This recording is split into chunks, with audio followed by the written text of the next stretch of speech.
Hi, this is Dr. Cruz, the medical director of Telepsychiatry for Kingsview, and I am here to talk to you just very briefly about a couple of topics that have come up that we're thinking may have a little bit of value to you. The first item I want to talk about is the vaccine. I did go and get my vaccine, and in fact, I'm due for vaccine number 2. I know that there's a lot of concern about vaccines and what they might contain and what side effects they may have. I'd also like to let you know that there's a lot of things that can be said and done at funerals. And I've been to enough funerals of physicians in this community and enough funerals of friends to know that no side effect from a vaccine, to me, is equal to the risk of death. There are essentially two types of vaccine right now available. The first is the Pfizer, and the second is the Moderna. The Moderna is the newer one. The Pfizer has been around just a little bit longer. The difference between these two is essentially only the temperature at which they need to be stored and how long they are viable once they're reconstituted. The other difference between them is the interval between which you give this first shot and the second shot. The Pfizer is given shot number 1, then 20 to 21 days later, shot number 2.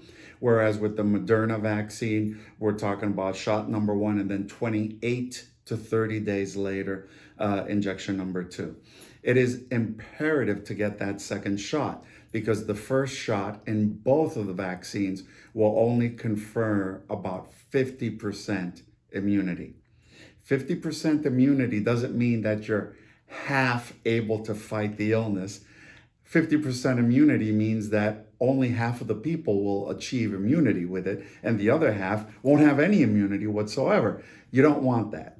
And so you always have to get that second shot. I got it here. I had absolutely no side effects. I do know a couple of other people that had the shot in their arm and they had a little bit of injection site pain. I've had one person that had a runny nose that lasted for a couple of hours. I am familiar with a couple of physicians that after shot number 2 felt some body aches, runny nose, and had a little bit of fever, but it all lasted for less than 24 hours. Right now, employers are not requiring the vaccine, and the vaccination is not required by any state government or entities. But suffice it to say that given the choice of catching this dreaded illness with the risk of dying versus not doing so is a personal choice that you have to make.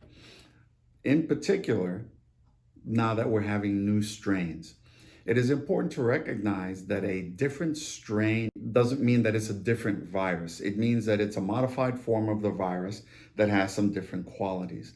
In the case of COVID-19, the secondary strains that have evolved of COVID-19 are meaning that it's easier to pass it from one person to the other, but it does not cause a different illness, a worse illness, a harder illness. The illness that you get with any of the strains of COVID-19 can range from being asymptomatic to causing death.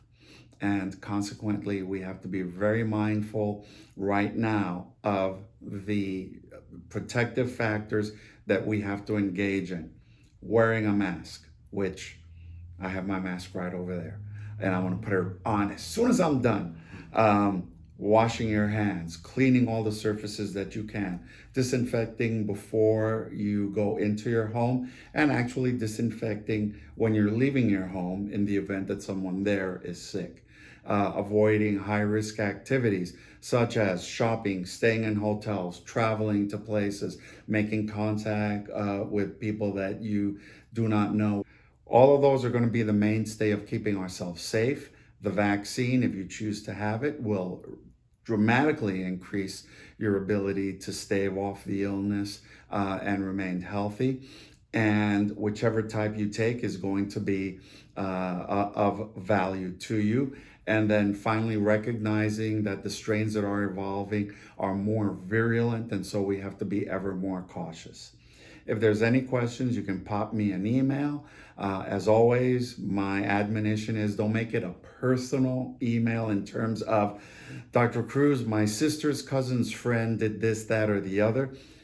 I can't answer that because that constitutes patient care. What I can answer is, Dr. Cruz, what are your thoughts on, and something broad in general. And if I don't have the answer, I will look it up and respond to you.